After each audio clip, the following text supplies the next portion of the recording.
Bismillahirrahmanirrahim. Today our topic is about Newton's-Raphson method. Newton-Raphson method is used in numerical analysis to finding the root of a function, real valued function. Newton-Raphson method हमारे पास use होता है numerical analysis में root को find करने के लिए of a real valued function. जैसा कि आप क्वेश्चन में देख सकते हैं हमारे पास क्वेश्चन गिवन है use Newton Raphson method to approximate the root alpha. Approximate का मतलब है कि फाइंड करें root alpha with initial start X naught, और स्टार्ट कहाँ से हो रहा है एक्स नॉट से। फंक्शन आपके पास गिवन है real valued function F of X is equal to sine X minus E raise to power minus X, X naught is equal to 0.6 और अल्फा आपको फाइंड करना है। This method was invented by Newton and Joseph Raphson. इस method को invent करने वाले दो बंदे थे, न्यूटन और जोसेफ रेप्सन। तो इसीलिए इस मेथड का नाम न्यूटन्स रेप्सन मेथड है। इसका अपना फार्मूला है एक्स आई प्लस वन, आई प्लस वन इसकी बेस है, which is equal to xi minus f of xi divided by f dash of xi। ये फार्मूला हमारे पास इस मेथड में यूज होगा। अब देखें सॉल्यूशन में आप अगर देखें, फर्स्ट ऑफ ऑल आप न्यूटन-रेप्सन मेथड का formula NRM stands for Newton-Raphson method is x I plus 1 which is equal to xi minus f of xi divided by f dash of xi। इसको हम equation star का नाम दे देंगे। First of all start हमारे पास जिस तरह हमने Jacobi iteration method में किया था या यूलर मेथड में किया था, स्टार्ट हम जीरो से लेंगे। इस फार्मूले में आई की वैल्यू हम जीरो पुट कर देंगे। Put I is equal to zero in equation star, you will get, यहाँ पे भी आई की वैल्यू जीरो पुट कर दो तो zero plus one will be one. तो x1 which will be equal to X I X naught minus F of X naught divided by f dash of xi f dash of x naught। This will be equation number 1। अब देखें x naught की value हमारे पास question में given है, हमें f of x naught और f dash of x naught find करना है और इस इक्वेशन में इसको पुट करना है। Now f of x naught हम किस तरह फाइंड करेंगे? f of x naught हमारे पास देखें, अब आपके पास f of x जो है sine of x minus E raise to power minus x है। अगर इसमें मैं f of x naught put कर दूं x की जगह, f of x naught will be equal to, तो ये आपके पास साइन x था, ये आपके पास साइन x नॉट हो जाएगा, minus E raise to power minus x था तो minus E raise to power minus x naught हो जाएगा। फिर x नॉट की वैल्यू आपके पास 0.6 थी तो इसमें पुट कर दें, साइन x नॉट था तो साइन 0.6 हो जाएगा, minus E raise to power minus x naught था तो minus E raise to power minus 0.6 हो जाएगा। इसको आप कैलकुलेटर पे सॉल्व करेंगे तो आपके पास f ऑफ x नॉट बन जाएगा 0.015830 will be your f of x not.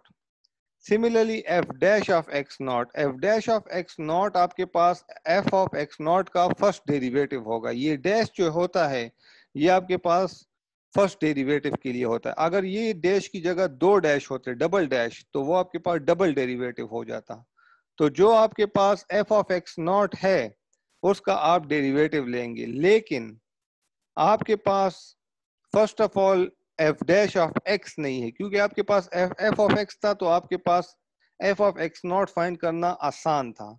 आपके पास f डैश x नॉट को फाइंड करने के लिए आपके पास f डैश ऑफ x का होना जरूरी है। तो f डैश ऑफ x इसका फर्स्ट डेरिवेटिव होगा, तो अगर इसका डेरिवेटिव आप ले लें तो इधर से तो आपके पास f डैश ऑफ x बन जाएगा, यहाँ पे साइन x का डेरिवेटिव आपके पास cos x आ जाएगा, minus E raise to power minus x का डेरिवेटिव आपके पास plus e raise to power minus x आ जाएगा। देखें e raise to power minus x का डेरिवेटिव जो है e raise to power minus x ही आता है, लेकिन यहाँ पे इसके साथ माइनस वन है तो माइनस वन स्टार्ट में आ जाएगा, माइनस वन स्टार्ट में आएगा तो माइनस माइनस प्लस हो जाएगा। तो आपके पास देखें f डैश ऑफ x आपके पास cos x plus e raise to power minus x आ गया। अब इसमें वैल्यूज पुट कर दें, f डैश ऑफ x आपके पास आ गया। अब f dash of x naught आपको चाहिए, f डैश ऑफ x की जगह x नॉट मैंने पुट कर दिया। cos x था तो cos x नॉट हो जाएगा, plus e raise to power minus x था तो e raise to power minus x naught हो जाएगा। फिर इसमें वैल्यूज पुट कर दे x नॉट की, तो cos x नॉट है तो cos 0.6 हो जाएगा, plus e raise to power minus x naught है तो plus e raise to power minus 0.6 हो जाएगा। तो ये आपके पास cos 0.6 plus e raise to power minus 0.6 से आपके पास 1.374147 आंसर आ जाएगा। तो अब आपके पास f ऑफ x नॉट भी आ गया और f dash of x not भी आ गया। तो इन दोनों को लें और इक्वेशन नंबर 1 में पुट कर दें।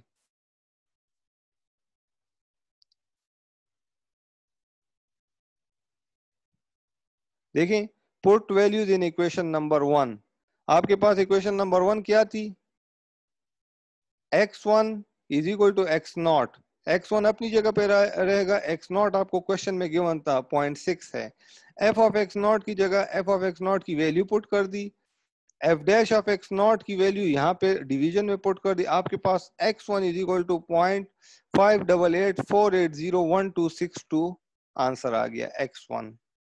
सिमिलरली x2 को फाइंड करने के लिए put i is equal to 1, put i is equal to 0 हमने इक्वेशन स्टार में पुट किया था तो x1 आ गया। Put i is equal to 1 जब इक्वेशन स्टार में पुट करेंगे तो ये आपके पास हो जाएगा x2 is equal to x1 minus f of x1 divided by f dash of x1। ये आपके पास इक्वेशन नंबर 2 आ जाएगी। सिमिलरली इसके लिए आपने f ऑफ x1 और f dash of x1 find करना है। x1 तो आपके पास अभी ये आ गया, यहां से देखें x1 ये आ गया 0.588480126। तो f ऑफ x1 के लिए आपके पास f ऑफ x का होना जरूरी है। जहां पे f ऑफ x था उसमें x की जगह x1 को पुट कर दें। साइन ऑफ x था तो sine of x1, minus e raise to power minus x था तो minus e raise to power minus x1, यानी x की जगह सारी जगह आप x1 पुट कर देंगे। तो साइन x1, तो साइन x1 की वैल्यू यहां से हमने यहाँ पे पुट कर दी 0.588480126 और यहाँ पे minus e raise to power minus x1 है तो minus e raise to power minus x1 की वैल्यू हमने यहाँ पे भी पुट कर दी। इसको कैलकुलेटर पे सॉल्व करेंगे तो आपके पास आंसर f ऑफ x1 का आ जाएगा minus 7.297699816 multiply by 10 raise to power minus 5। Similarly f dash of x तो आपने फाइंड किया था ना, ये रहा, देखें f डैश ऑफ x ये रहा। तो f डैश ऑफ x1 के लिए इस x की जगह x1 पुट कर दें। cos x है तो cos x1 हो जाएगा, plus e raise to power minus x है तो plus e raise to power minus x1 हो जाएगा, which is equal to cos x1 की वैल्यू पुट कर दे, plus e raise to power minus x1 है तो x1 की वैल्यू यहाँ पे भी हमने पुट कर दी। cos 0.588480126 plus e raise to power, इसको कैलकुलेटर पे करें आपके पास 1.3877446 आंसर आ जाएगा। इन सब वैल्यूज को इक्वेशन नंबर 2 में पुट करें, आपके पास x2 की वैल्यू आ जाएगी। अब देखें हमें आंसर क्या चाहिए, हमें चाहिए अल्फा। अगर आप क्वेश्चन को देखें तो आपसे मांगा गया कि अल्फा को फाइंड करें, approximate the root alpha.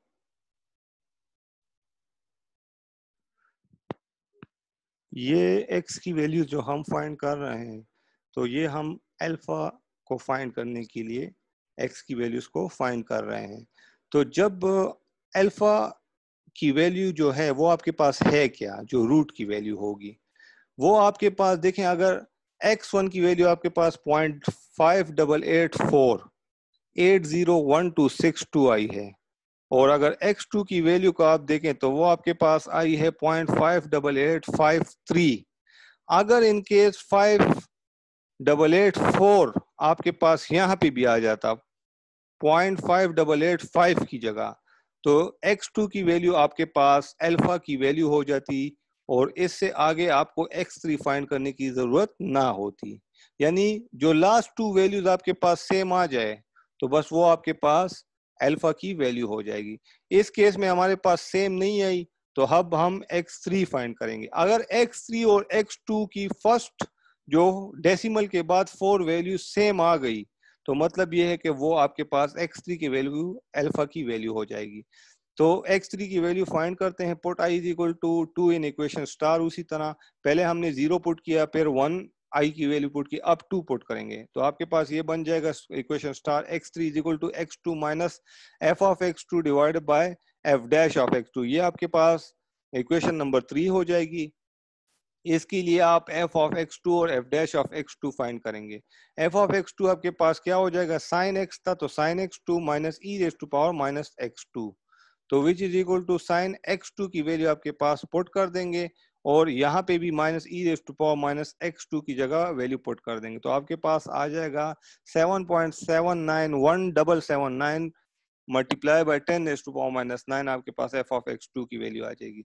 f dash of x2 के लिए आप cos x2 plus e raise to power minus x2 में x2 की वैल्यू पुट कर देंगे तो आपके पास f डैश ऑफ x2 आ जाएगा 1.3868973324। ये f ऑफ x2 और f डैश ऑफ x2 की वैल्यू को लेंगे और इक्वेशन नंबर 3 में पुट करेंगे। आपके पास x3 की वैल्यू आ जाएगी 0.58853274। अब अगर आप x2 और x3 की वैल्यू को देखें, x2 की वैल्यू आपके पास आई थी 0.5885, तो यहाँ पे भी आपके पास आई है 0.5885। तो मतलब ये है कि ये जो x3 की वैल्यू है और x2 की जो सेम आई है तो वो आपके पास अल्फा की वैल्यू होगी और हमें x4 को फाइंड करने की जरूरत नहीं है। Next question, question number 2. Use Newton-Raphson method to approximate the root alpha with initial start x naught. अब देखें इस क्वेश्चन में आपके पास उसी तरह आपसे अल्फा मांग रहा है, इनिशियल स्टार्ट भी x नॉट से हो रहा है, तो आपके पास फंक्शन इसमें डिफरेंट है। उसमें आपके पास function sin x minus E raise to power minus x था, इसमें आपके पास फंक्शन है x3 minus 5x plus 3। x not आपके पास 2 इसमें गिवन है और अल्फा आपको फाइंड करना है। द न्यूटन रेफसन मेथड का फार्मूला लिख लेंगे, उसको इक्वेशन स्टार कर देंगे। पहले i की value 0 in equation star put करेंगे तो आपके पास बन जाएगा x1 minus x naught minus f of x not divide by f dash of x not. ये आपके पास इक्वेशन नंबर 1 हो जाएगी। अब f ऑफ x नॉट आप f ऑफ x से फाइंड कर सकते हैं। आपके पास f ऑफ x क्या है, x cube minus 5x plus 3, तो इसमें x की जगह अगर x नॉट पुट कर दूं तो f ऑफ x नॉट हो जाएगा, x क्यूब है तो x naught whole cube minus f of x है तो माइनस 5x है तो minus 5x naught plus 3। x not की वैल्यू आपके पास 2 है तो x नॉट क्यूब की जगह 2 क्यूब हो जाएगा, माइनस 5x नॉट है तो minus 5 into 2 plus 3, 8 minus 10 plus 3 और f ऑफ x नॉट की वैल्यू आपके पास 1 आ जाएगी। Similarly f dash of x not के लिए आपके पास f डैश ऑफ x का होना जरूरी है, तो f ऑफ x का derivative f dash of x होगा। तो इसका जब डेरिवेटिव लेंगे तो x क्यूब का डेरिवेटिव आपके पास 3x स्क्वायर आ जाएगा by power rule, minus 5x का डेरिवेटिव आपके पास माइनस 5 आ जाएगा और 3 आपके पास इसका डेरिवेटिव 0 हो जाएगा, तो 3x स्क्वायर माइनस 5 आपके पास f डैश ऑफ x आ जाएगा।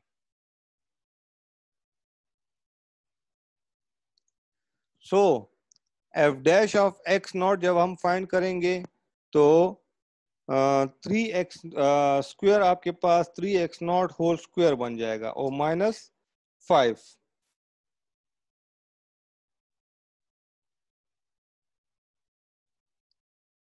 सिमिलरली इसमें आप वैल्यू पुट करेंगे 3x नॉट स्क्वायर माइनस 5, तो 3 इंटू एक्स नॉट आपके पास 2 है तो 2 स्क्वायर माइनस 5, 2 का स्क्वायर आपके पास 4, 3 4 इज 12 माइनस 5, तो f dash of x not आपके पास 7 आ जाएगा। Putting values in equation 1, equation 1 में आप वैल्यूज पुट कर दें, आपके पास आ जाएगा, ये आपके पास इक्वेशन 1 है, आपके पास f ऑफ x नॉट भी आ जाएगा, आ गया 1 और f dash of x not 7 आ गया। तो x नॉट की जगह आप यहाँ पे 2 पुट कर देंगे, माइनस 1 डिवाइडेड बाय 7, तो आपके पास x1 आ जाएगा 1.8571 2. Put i is equal to 1 in equation star. इसी तरह अब x1 आपने फाइंड कर लिया, अब हमने x2 फाइंड करना है. तो ये जो इक्वेशन स्टार है, आप सारे जो i की वैल्यूज को डिफरेंट पुट करेंगे वो आपकी इक्वेशन स्टार में पुट करेंगे. आप 1 या 2 इक्वेशन में पुट नहीं करेंगे. Put i is equal to 1 in equation star, you will get x2 is equal to x1 minus f of x1 divided by f dash of x1. ये आपके पास इक्वेशन नंबर 2 हो जाएगी. तो f ऑफ x1 उसी तरह find करेंगे जिस तरह आपने f of x not find किया. उधर आपने x की जगह x नॉट पुट किया था, यहाँ पे x की जगह x1 पुट कर देंगे. तो f of x1 is equal to x1 whole cube minus 5 of x1 plus 3. तो आपके पास x1 अभी आया है 1.85712 whole cube minus 5 into x1 1.85712 plus 3. तो आपके पास f ऑफ x1 आ जाएगा 0.119528945. ये आपके पास f ऑफ x1 आ गया. f डैश ऑफ x1 आप फिर 3x माइनस 5 में x1 की वैल्यू पुट करेंगे. 3 of x1 whole square minus 5 बन जाएगा, which is equal to 3 into x1 whole square. तो 1.85712 होल स्क्वायर माइनस 5. तो you will get f dash of x1 which is equal to 5.346929. Put the values in equation 2. Equation 2 में values put करें, आपके पास आ जाएगा x1 की जगह 1.85712 आ गया. f dash f of x1 की जगह 0.11 ये वैल्यू आप यहाँ पे पुट कर देंगे, और f डैश ऑफ x1 की जगह f डैश ऑफ x1 की वैल्यू पुट कर देंगे. आपके पास x2 आ गया 1.834787. अब देखें x1 की जगह x1 की वैल्यू 1.85 आई है और x2 की जगह 1.83 आई है. तो मतलब ये है कि x3 की वैल्यू हम फाइंड करेंगे. अल्फा की वैल्यू अभी हमें नहीं मिली. Put i is equal to 2 in equation star, x3 will be equal to x2 minus f of x2 divided by f dash of x2. ये आपके पास इक्वेशन नंबर 3 हो जाएगी. अब f of x2 आपके पास उसी तरह जिस तरह हमने f of x1 फाइंड किया था, उसी तरह आपके पास f of x2 ये आ जाएगा, f dash of x2 आपके पास ये आ जाएगा. Put the values in equation 3. आपके पास x3 की वैल्यू आ जाएगी 1.8342. अब अगर ऊपर आप देखें आपके पास 1.8347 आई है, यहाँ पे 42. तो मतलब ये है कि x4 की वैल्यू भी हम फाइंड करेंगे. x4 की वैल्यू को फाइंड करने के लिए put i is equal to 3 in equation star. Equation star में i की वैल्यू को 3 पुट करें, आपके पास बन जाएगा इक्वेशन स्टार बन जाएगी equation number 4, which will be equal to x4 minus x4 is equal to x3 minus f of x3 divided by f dash of x3.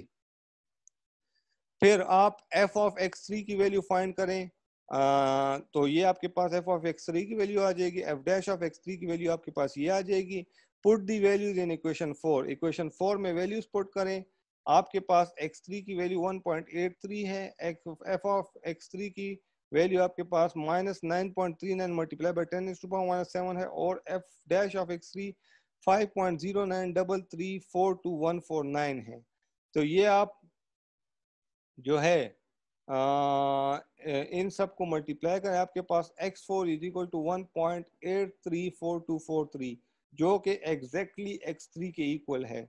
तो आपके पास अल्फा की वैल्यू आ जाएगी 1.834243. Similarly question number 3, use Newton Raphson. इसमें आपके पास function different है, x not की वैल्यू भी डिफरेंट है, और अल्फा आपने फाइंड करना है. फार्मूला वही होगा, put i is equal to 0 in equation star. उसी तरह सारा जो मेथड है वो फर्स्ट 2 क्वेश्चन की तरह ही है, सिर्फ इसमें फंक्शन चेंज है और x नॉट की वैल्यू चेंज है. इसमें आप देखें आपके पास जो f ऑफ x नॉट आपको फाइंड करना है, तो आप पहले f ऑफ x को थोड़ा सा चेंज करेंगे. क्यों चेंज करेंगे? क्योंकि कोटेंजेंट x जो है, कोटेंजेंट को कैलकुलेटर पे सॉल्व करना मुश्किल है, तो इस कोटेंजेंट को हम कॉस डिवाइडेड बाय साइन कर देंगे. ये इसकी ट्रिग्नोमेट्रिक रेशो है, क्योंकि आपको पता है कि कोटेंजेंट आपके पास इक्वल होता है कॉस बाय साइन.